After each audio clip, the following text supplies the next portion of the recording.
It is the one element in the law enforcement community that has been forgotten. And it's the only element in law enforcement where every single hour of the day is living hell behind concrete walls. And it's behind those walls those officers are protecting our communities across the entire state and around the country. And it's a job that comes with incredible amounts of trauma, and the suicide rates have exploded. Officials are investigating an attempted homicide of a correctional officer. 23 ABC's Morgan Wheeler has the latest from Tallahassee. Standing tall behind the wall, always alert, ready to work. And we need to remember we're a family. He said inmates were getting ready for war. An inmate threw hot water on an officer, then started stabbing him with a handmade weapon. It is supposed to be a punishment, not a spa. The California Correctional Institute houses approximately 3,900 minimum, medium, maximum, and high security inmates. Research shows that more than 25% of corrections officers in the U.S. suffer from moderate to extreme depression. Overindulgent with prisoners. They wouldn't be there if they hadn't been convicted of a crime. According to CDCR officials, 41-year-old Augustin Garcia threw a cup of hot water on the face of an officer, then started stabbing the officer with a handmade weapon. My sympathy is always for the law enforcement. I think they've got a very, very difficult job. Garcia was brought into the California Correctional Institute in 2001 to serve 52 years to life with 2 counts of attempted murder of a peace officer. Locked up behind high concrete walls. The most violent criminal offenders in our society are locked up behind these concrete walls where our correctional officers work. And behind those walls, these inmates have nothing but time to plan out attacks on those who protect our communities inside of hell. Corrections officers pushed to the edge. It's much more stressful than it ever was. A spike in corrections officers' deaths by suicide. You don't want to see people die. In the recent attack sustained multiple punctured wounds to the shoulder, neck, and the back of his head. Garcia sustained a fractured skull and an eye socket fracture. Depression, PTSD, corrections fatigue, and substance abuse, all common for those who work behind the wall. You protect yourself the best you can and go on with your life.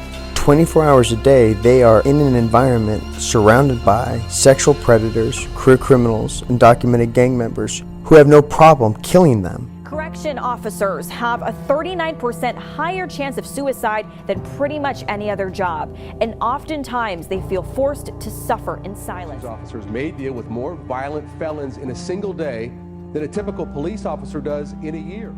Chaos inside the state's maximum security prison when inmates started rioting. Officials say the prisoners made these makeshift weapons and were, quote, ready for war. These officers are a vital line of defense between hardened criminals and your loved ones. Correctional officers by law are peace officers, and because they're out of sight, they are out of mind, and we shouldn't be alienating them because they're hidden behind those walls. Officers are walking a tier or on the yard with threats in every direction, outnumbered and minimal support. That's a problem. It's home to some of the most violent people in our society. The predators, the felons. They've committed terrible crimes, and they have to be watched nearly every minute, double-teamed when they move, because they can turn on you in an instant, like this vicious attack, when as many as 30 inmates kicked, punched, pummeled. The men housed here can be unpredictable and show no mercy towards each other or corrections officers. Again, when we go in there and those doors lock behind us, that we know that could happen at any time. We're not overpaid babysitters. This could happen any second, any day, on any shift, at any prison. This is an environment where correctional officers rely on their command presence for survival every single second of the day. And in 2019, 13 correctional officers died by suicide. 13. And this year alone,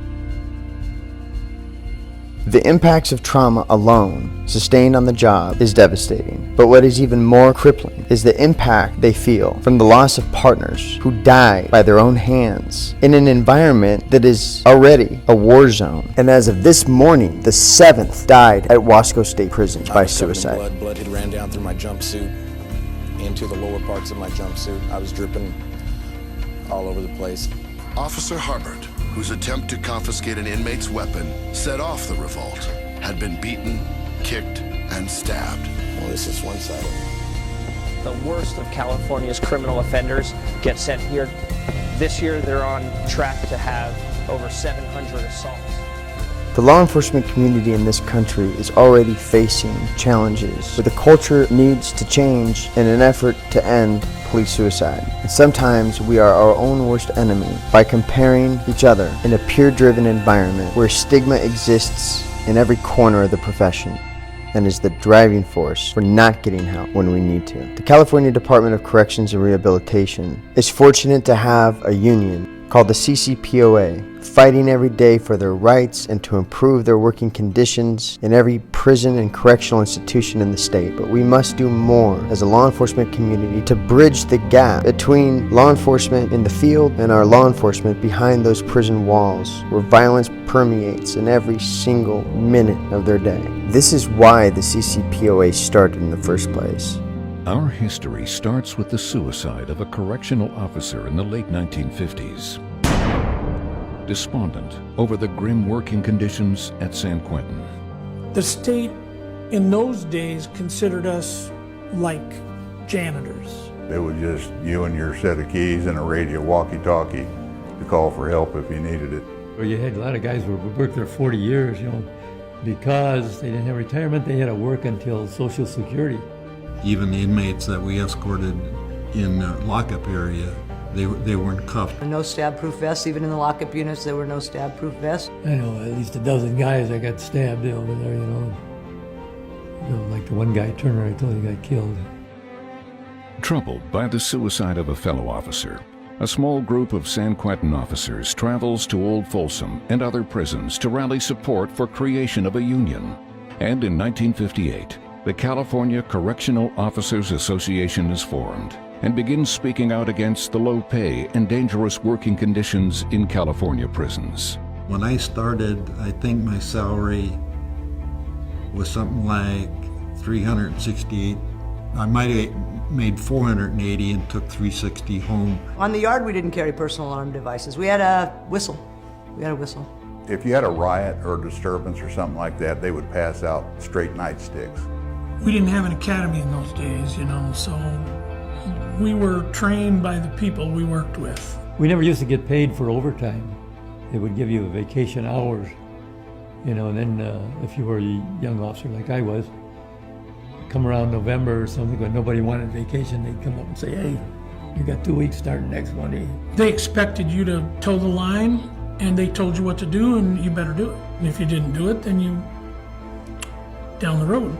After California state workers win collective bargaining rights in 1982, CCOA fights the Teamsters and other unions to become the exclusive bargaining agent for Unit 6, changing its name to the California Correctional Peace Officers Association. What you're proposing as part of the initiative would affect the benefits for current workers as well. Your current employees is where the big expenses are, and that's where we need to control the cost. You simply can't allow that to make you cut all the city services or all the state services simply to pay retiree benefits. It simply doesn't make sense any longer. Critics of the proposal see it as an attack on the retirement security of police, firefighters, and other public workers. As anti-union rhetoric grows more heated, never forget who we are. The law enforcement community is a special community. Correctional officers are just as much a part of that community as every other police officer pushing a black and white. I know because I worked with them as a detective with their ISU units, their fugitive apprehension teams. They are just as much as our brothers and sisters in blue. And I wish I had the opportunity to still work with them. Blessed are the peacemakers.